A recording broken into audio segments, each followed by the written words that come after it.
Welcome, Rose. Thank you for I joining the know. table. How are you doing today? I'm great. Yeah, it's good to be Awesome. here. Awesome. Awesome. Today's podcast, it feels really personal to me. As you know, I had mentioned to you that I recently moved to Dixon.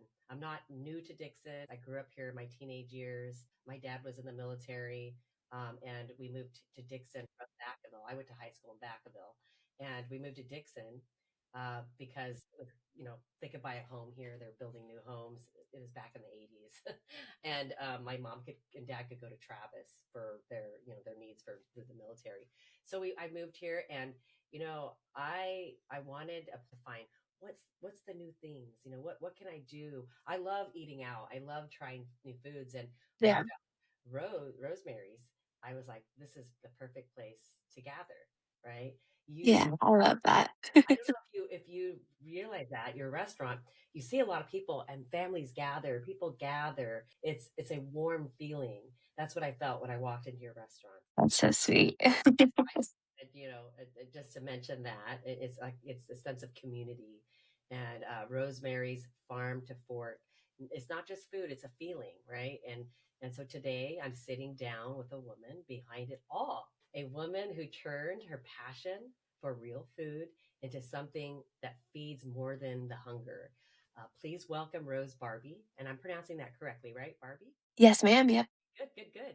And Rose, I'm happy that you're here. And how do you feel?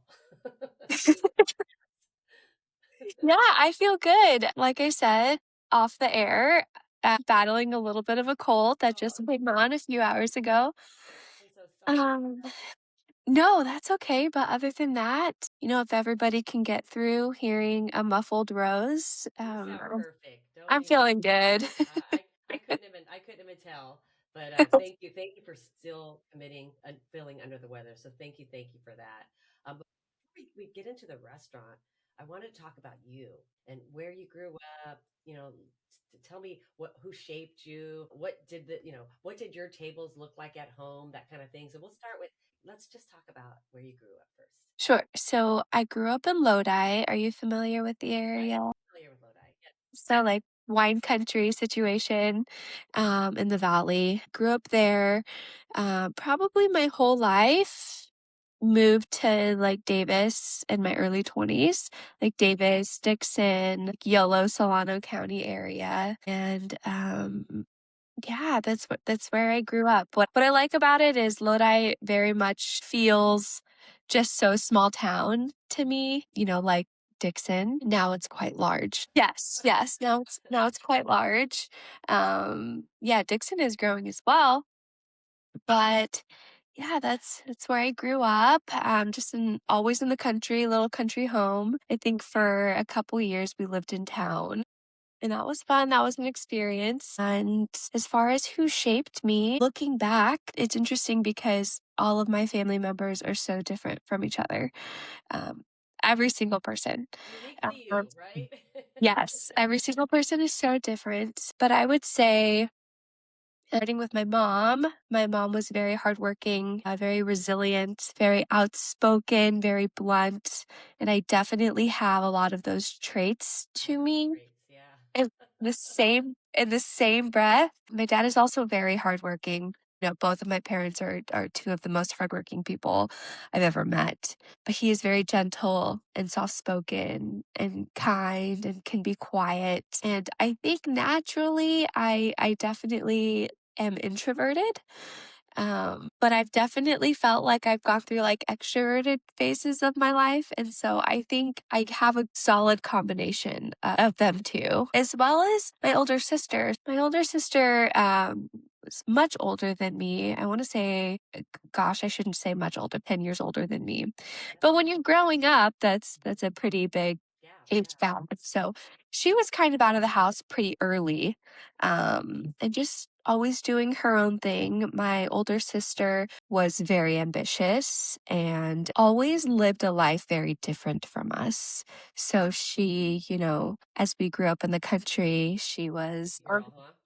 she was city girl driving a brand new Mustang, had a good job, and like I said, she was just so ambitious. And I think I got a lot of that from her. Yeah. Just the sense of, "This is not all there is for me." And so I think I got most of that from her. It But sounds it's like you have some really good role models in your life, right? Think about it. You're both your parents, very hardworking and driven. Your dad being very kind and considerate, so that helps you with the hospitality side, right? sure. And then Yeah. the driven force both have that drive to succeed. And even your sister got that from your parents. And although she did the city thing, she still had the ambition and drive. And I just think that those are all wonderful traits, and it's amazing. It just gives me chills because when you talk about it, both my parents are hardworking. My mom was a stay-at-home mom, but she was very hardworking, very strong woman. My dad was a military, ex-policeman, Sure.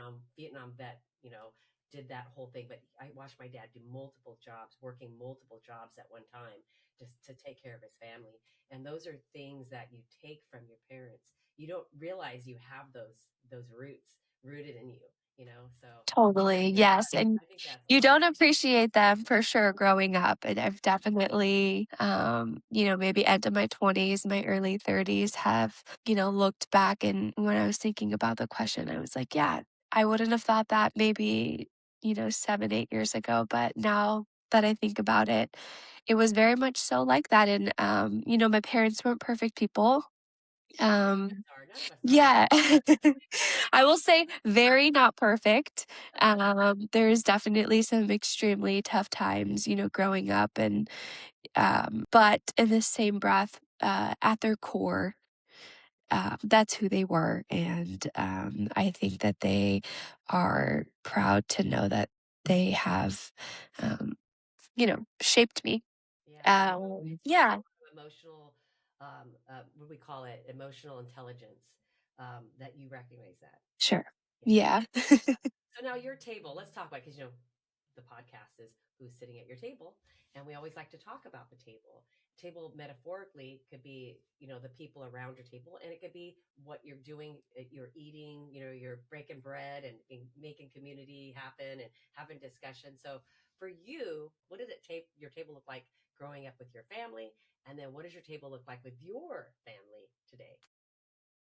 Um, Table, so I could say, like, I'm talking about the food okay, part. Like, where I okay, grew up growing up, good, it was like you had dinner at the table every night. You sat okay, with the family, right? So what was it like yes. growing up, and what is it like with you today? Because you're a working mom, right? And you're busy. Yes, interestingly enough, it was definitely not like that in my home as we all, like, sat together. My siblings and I definitely watched a lot of TV, so I feel like we were kind of like TV dinner people. Oh Um, my God, that's funny that you mentioned dinner. yeah, to be honest, which is And you're which young. which is so funny because my, husband, his family was not like that, and Opposite. sometimes I'll convince him to have a bowl of cereal for dinner instead of making something and just wanna, like, snuggle up on the couch, and he's very like, "We need to sit at the table." Um, so yeah, growing up, definitely like very relaxed when it came to dinner time. There was definitely times where we ate together, but I guess it was very fluid. And one thing was my mom for sure always cooked. She always cooked. We rarely went out. Going out was definitely a treat. So yeah, homemade meals all the time. It's kind of interesting. I love hearing that because your mom is probably my era, right? Your mom is probably around my age. And that's what we did in my era. Yes. And then my son and my daughter, my daughter's probably close to your age. And we did ordering out and going out sometimes. And so it's interesting that you grew up sort of like I did. My parents cooked, we ate at home, and we went out. It was a treat. It wasn't Yes. always a date. Yes. You know what I mean? Money was tight, and you had to, make it work. And I think that's great that you had that experience because it also shapes you. Maybe that has some kind of a play into why you have such a beautiful restaurant where people gather and it's like warm and family. Maybe there's a spinoff somewhere of that. I don't know. Absolutely. Yeah, Maybe absolutely. I'm not a therapist or anything. It sounds like something like that. So your dinner at home, like you said, you like to have little flexibility. So you talk to your husband about, oh, let's do cereal once in a while. We don't have to do the traditional. sit down. And you have a little boy, right? A little boy. Yes. So, I mean, realistically, I would say like 90% of the time, uh, we 90, I'm trying to, is that a high number? I'm gonna say 85, 80%. We're eating dinner at the table. That something very basic. I'm a working mom, and so Yeah. as elaborate as a lot of people think my meals at home are, they are not. We try and eat like very high protein, nutrient dense meals. That's great. So, like last night we had chicken and rice, and a couple nights last week we had some beef stew and rice, or we'll have a burger or just very simple stuff. And we're usually sitting at the table, and my little guy, who is almost 2.5, is we have a pretty big barn table at home. And so he's usually sitting on the table because he's either falling off the bench or tilting the chair back. And He's that a is little boy. honestly the safest place for him to be, which I know drives my husband crazy. But it's usually us trying to get him to eat as much protein as possible while containing him on the table. So currently, that is what dinner looks like. And He's a little boy. He's a little he's boy. a little Very boy. young, but I know, like when they're little, it's hard to sit them still to eat food, right? They're just explorers this Yes. time. Yes. And I do like to eat out probably at least 2 times a week. Well, 1 or 2 times a week we'll go out for dinner, and sometimes it's not anything really fancy. We are frequent in and outers. We go to In and Out. We will Gotta have hit that a once in a while. Chipotle. I would say we frequent those a lot, and then You my are husband normal, Rose. You guys are my husband normal. and I will try and go out for dinner, like a And nice dinner oh yeah, once a date week. night, like a date night sort of. Yeah, Yes, yeah. yeah. I love that. Well, let's transition to Rosemary's. Okay, let's So do it. all right, so Rosemary's isn't just a restaurant. It feels intentional. It feels like it's rooted, and we talked about that, a little earlier about that. I felt that it feels like a sense of community. What inspired you to open Rosemary's? So, gosh, going back, I was about 18 years old, just recently graduated high school, and I was a waitress, just kind of hating my job. Be 18 and a waitress is actually rather hard. It's a big job, and it's a lot of responsibility and a lot of multitasking, and it was hard. So I was doing that, and I was a part-time CrossFit coach. It's another little side thing that we didn't know about you. Yes. So after high school, I'd played sports most of my life. I just needed something. I wasn't playing college sports, and I was definitely in need of some form of exercise. And my neighbors down the street had recently bought into this CrossFit gym, and so they're part owners and had encouraged me to go. And I just absolutely, like, fell in love with everything CrossFit, and definitely back then, the paleo diet was really big with Sure. everybody who did CrossFit, and so really dove deep into the whole paleo diet. I was not eating healthy at all. We definitely had homemade meals growing up, but I wouldn't say they were always extremely healthy. My mom is from the South, and so definitely heavy meals. And when I was left to my own, devices after I graduated high school, I definitely was just eating so terrible. I cannot believe it. And I just, I started doing CrossFit and started eating, the paleo diet and started seeing these extreme changes and just went full send. I was drinking the Kool-Aid and loved everything about it. So I started meal prepping for myself a couple times a week and eventually became a CrossFit trainer in addition to my waitressing job. And, just with the clients that I would train, eventually one of the guys was like, "Hey, you're doing all this meal prepping for yourself. Would you mind doing the same for me? And I'll shoot you $100 a week." Well, that's nice. And yeah, for me back then, I was like, $100, I wasn't thinking about like food costs or labor or anything. I was just, Yeah, you're excited about it. yes.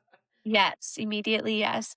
And that's how it started, and that kind of led to 2 people, which led to 3 people, which led to, okay, this is an extra like $400 a week, and I that's kind of how the whole, like, Fascinating. Yeah, yeah. story. So, I had a good friend who I did CrossFit with. She was also a trainer at the gym, and she was like, "Hey, I have actually been thinking about this a lot. I've in the past before you even started cooking for this guy, and we became partners. She was a lot older than me at the time. Like I said, I was maybe 18, 19, 20 years old at this time. She was 36. And we turned it into a legit business. And at the time, it was so lucrative for someone of that age. Yeah, of course. We were definitely like one of the few people who did it first. There were not meal prep services back in, I think it was 2013 that we did it. There was just not a lot of that. And it blew up, and it was doing so good. A couple years into it, she was definitely into the business side of things. And I was, the passionate one who was really into food. And I think we kind of just started butting heads a little bit more on how we should do things, and eventually had conversations of just going our separate ways, unfortunately, which was a lot when you're that young, and she was my good friend, and like I said, we had this business which had wild success, and so it was definitely a big one of those big life lessons, which sure, totally. Uh anyways, while we kind of had planned an end date, I had this idea of Rosemary's, and, eating paleo, I had learned to, shop at the farmer's market, and shop for good ingredients, and how much that made a difference in your food. And I was just passionate about making, like I said, my mom was, had a very like Southern type cooking vibe going on, and I loved fast food and eating out. Mostly when I was in high school, and could do those things by myself. And That's so, typical of high schoolers, right? yeah, so I was very like passionate about, I guess, making healthy food feel as like comforting and tasty as like as fast food Yeah, while using good ingredients. that's And great. so I think cumulatively that kind of brought my, heart and mind together to create Rosemary's. Yeah, And yeah, makes sense. soon as like our end date, for our company ended, I started Rosemary's immediately. Wow. Okay. And yeah, Is that when you guys were that's on the North Main Street in that area? Is that when it no, opened? So no. what did Rosemary's look like when you started it? So when we started it, I was living in Davis, and I was a CrossFit coach actually at a gym in Dixon because I had moved to that area. And I knew of someone who had a restaurant downtown who had basically had a commercial kitchen that I could rent, Okay. which was the, how would I say it? Which was how we did our first business. My partner and I, we basically knew a restaurant owner, and we rented his kitchen a day or two a That's week. smart. And so, yeah, structurally, that's how it was built. So you just And regrouped and found another way to do your found process. another kitchen, found some clients closer to where I lived at the time. And yeah, that's how we did it. We just I rented a commercial kitchen space. My only employees were my mom and my sister-in-law. And All in the yeah. family, right? Yes, Yeah. yes. So actually that location was on North First Street, It was. still Okay. different than the location where we opened up our actual cafe. But we did that for about a year, and it was just a small space. It was really hard to grow the business at that space just because we couldn't store food there. And just logistically, it was just getting complicated. And so I found a larger location in Natomas. So still living in Davis, but was growing my clientele. Moved to that kitchen, which was so much better for us at the Like time. Sacramento, Natomas? Is that like by Yes, Sacramento? yes, like very North Sacramento. And so did that for about another year. And I think we were just coming up on the same issue. We just needed more space, and continued to grow with Business was just a meal prep growing and service. flourishing during this time. Yes. And I was so ambitious during this time too. Again, I'm like 21 probably at this time. There's your And yeah, and, truly just building something 100% by myself. And yeah, so much energy. If you want to start a business, it's a double-edged sword, but sometimes I'm like, you're just so young and dumb at 20 years old that You're that actually, can I be call it, I like to with call it, I don't like to call it dumb and young. I think young, but when you're naive, younger, maybe. no, I want to call it this because I can relate to you. Like my mom and dad would say, "Oh, you're the risky one," right? You have to have some risk to make success happen. Oh, You had 100%. belief system, you had passion, you had drive, you knew what you wanted. That's not dumb, that's not young, that's ambition you got from your parents, but you also saw something and you're passionate about it, so you're following your passion and you're making, part of my French, shit happen. You were just making it Yes. happen. And Yes. you saw things as you were going. When you're younger like that, when you have ambition, you just have this drive. You don't see any of the what if this happens? What if that happens? Sure. You just kept going at it because Until it happens. yeah, let's face it, like opening a restaurant isn't exactly the Yes. easiest path career choice, right? There are a lot of restaurants out there, but you had a unique system and unique strategy, food that comforting but healthy and with good ingredients, right? And your restaurant's always busy. Your restaurant is always Yes. packed. You're doing Which something. hasn't always been the Yeah. case, but But you got to start somewhere, right? And so I am just very proud of you. What you accomplished is huge, and don't don't be so humble and belittle it. You created something. Be proud of it. Be proud of I yourself. appreciate it. Thank you so much. Thank you. So I can see how you came up with the Rosemary's farm to fort, right? You know real good Yes. ingredients, and also like you said, you start off in farmers markets, and I love farmers markets because these people are farmers and this is their passion. They're growing, vegetables and whatnot. And if you go to like a Safeway and you purchase it, and I was once told, like when you buy from a farmer's market, it's better for the farmer. But when you buy it from like a Safeway, a quarter of that dollar goes to the farmer, right? So they're not getting what they're growing. So you're contributing to all those good things as well. So hats off to you. Thank you. I appreciate that. So let's talk about your early challenges and stuff like that. Let's fast forward where you got to the point where you're saying, I need to start my restaurant. Like, talk to me Sure. about that. So, like I said, we were in that location in Natomas for a year until we ran into the same issue where we just needed more space. And that is when I was still a coach. I was still coaching CrossFit. Um, I was actually telling my nail lady the situation I was in and needed to find a new location and quick. And so her good friend, their family owns a lot of property in Dixon, and one of their tenants had a restaurant that had closed down and they needed a tenant quick. And it was a turnkey restaurant.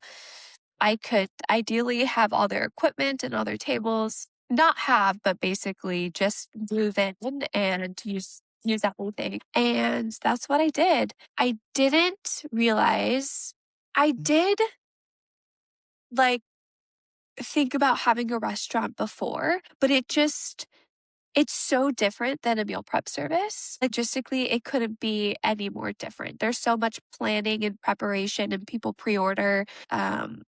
Honestly, a meal prep service to me just sounded like so much of a lucrative idea.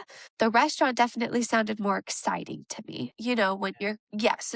So I definitely wanted to do it, but it wasn't my main drive for moving into this new location. I honestly just needed a kitchen. And so we converted basically the area where Gus would eat and just put in a bunch of tables for food packing and really built out the space for expansion of our meal prep service until I realized how much extra overhead I had taken on by having my own building.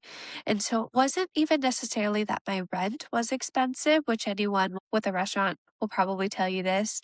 your PG&E bill is at least going to be 1.5 times your rent. And, Yeah. and you have, a growing team. I had like 15 employees and, stuff in the building breaks and you need to, even if you're not having customers in there, you're constantly fixing stuff. And it just ended up costing so much more money than I had. I mean, I was worried about making payroll every single week and constantly funneling my own personal funds into the business just to make it survive had gone gotten into thousands into tax debt just because I was so not knowledgeable on all the different taxes that there were. I mean, there is sales tax that I had to now file quarterly. There is like employment taxes also that we do that you should not only be paying into weekly, like quarterly.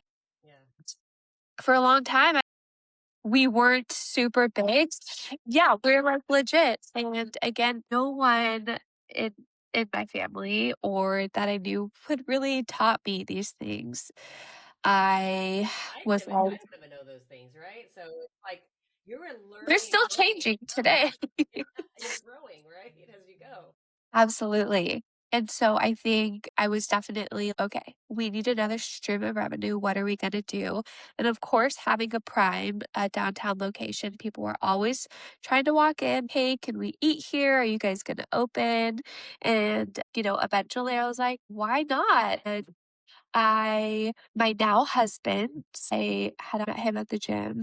I needed some work done in the building before we could officially be permitted to do whatever we were doing. And he definitely helped me with that work. And we met basically when I moved into that building.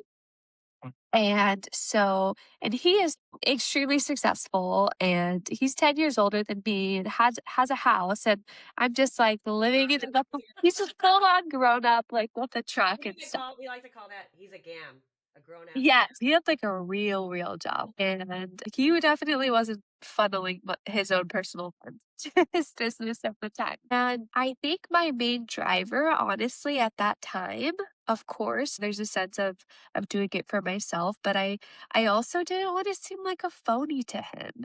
And I think he kind of just gave me that extra motivation to, I'd be like, hey, I'm thinking of opening up like a restaurant, like an actual restaurant.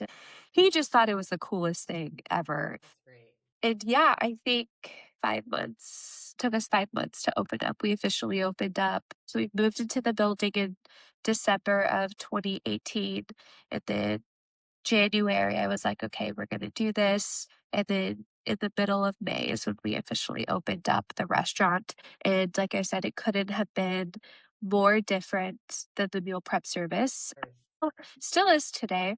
But it's so funny because I remember spending hours and hours figuring out everything we needed to do to open up this restaurant. And like I said, I have no idea. And so you walk in with a clipboard and I'm like, okay, what is the first thing that I would do? I need to like walk up to the counter and then I need to see a menu. So like make a menu, find a POS system, find someone to take orders. Where do those orders go? Goes to the kitchen. And after that, like what happens? And so it's literally just writing out Like a absolutely map. Yeah, like a map. 100%.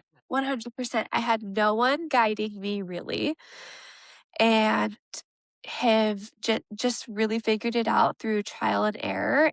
You know, I just so distinctly remember thinking we had our grand opening, which was Mayfair weekend, a really big weekend in Dixon. That's great. And it was a Saturday. And I remember after the day was done, which I don't even know how it went. I'm thinking great, but I don't even really remember. I think we like brought in like $700 that day, which was like amazing to me.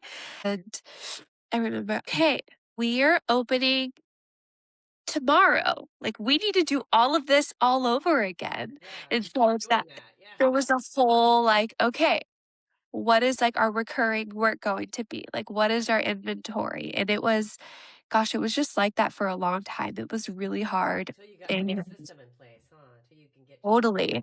And I was the only person working, in the front of the cafe. I did have one person helping me, like, cook in the back, but I not only had to figure out all these systems, but I was working every single day. And we opened at 5 in the morning. Wow, that's And early. so it was just wild, and I really think only a 22-year-old could have done Yeah, it. well, you should be proud of yourself. So, how long has the restaurant been open now? So we opened in May of 2019 and it's 2026. Wow. Uh, whatever that month So, yeah, is. so 2026, 19, so 7 years. Almost 7 years. Yeah, and so you went from North First Street. North First Street. Yeah, Yep. you went from there, and how long did you have to? How long for after that did you expand into the bigger part of the So we were there for 5 years restaurant? at North First Street, and then the opportunity I had been looking at this building for a while that we are in. It was just someone from the gym that I knew, and her friend had this building that really wasn't being occupied for a while. And I had tried to get in there multiple times just because the space was so much bigger. It was freshly kind of remodeled internally. So just like and structurally. So like new plumbing, the kitchen was new. Literally our building at North First Street was, we'll just say it was historical. It's ancient. And, It's you the baby know, there, that's the baby starting totally, you there. totally, And now yes. you're in this big, beautiful space, and I got to tell you, I used to live in Walnut Creek, and how I first heard about you is from a lady who's my hairstylist. And she goes, "Oh my God, Dixon. Oh, I just love Rosemary's. Oh, Farm to Fork. Oh my God, I love that place." I go, "Really? I didn't know that was." Well, I'm moving there. And she's like, "Oh, you got to go there." I said, "Well, how did you discover it?" Well, her son used to go to UC Davis, and all the college kids knew about it. And so, or at least they knew about it. He took his mom there, and that's my hairstylist.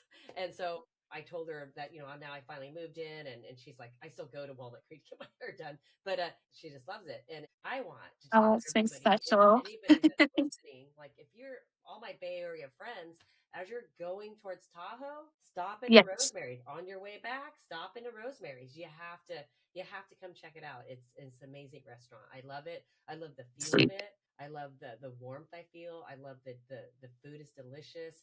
It's comforting, but it's in a healthy, comforting manner.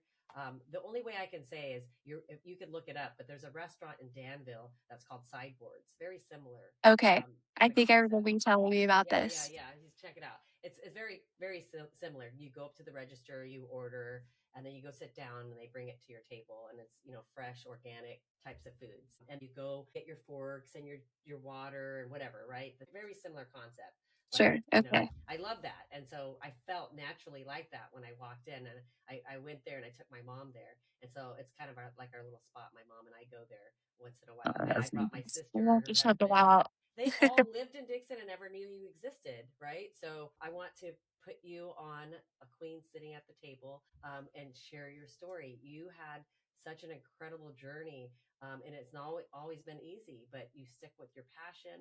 You kept your drive going. You believed in yourself, and you continued on that path, and you're still doing it. And so, hats off to you on Thank you so much. You're so sweet. that. No, I'm just very passionate about it, and I love seeing women with drive like that, and believing yourself. I mean, you even said it was not easy. Tell me more, Rosemary's today. What's going on with Rosemary's today, and any shout outs that you want to say? I love your Nourish Bowl. I had protein lattes, and like I just love all that stuff. You know, Yes, I um, love that you love it yeah, because it's so funny. It's definitely one of the things I've had to learn, just from reading.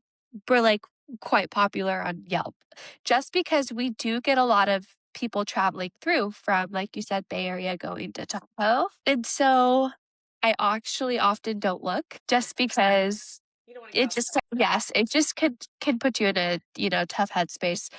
Yeah, But, food and restaurants are so personal to people. And, I've heard everything underneath the sun from, like, we hate getting our own water and we don't like ordering up at the counter and the food, like, we don't understand what's so special about the food. It's literally just like eggs, bacon, and potatoes. And um, it's so funny because you will hear that. And in the same breath, you find people who literally love every single thing about it.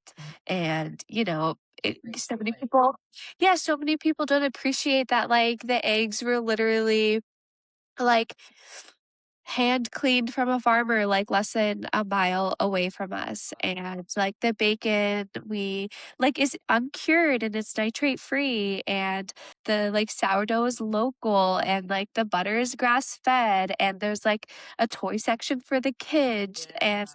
there's, like, it's such a, like, breath of fresh air when you find people, um whose, values I think align with yours when it comes to food, because food is so personal to me. It is.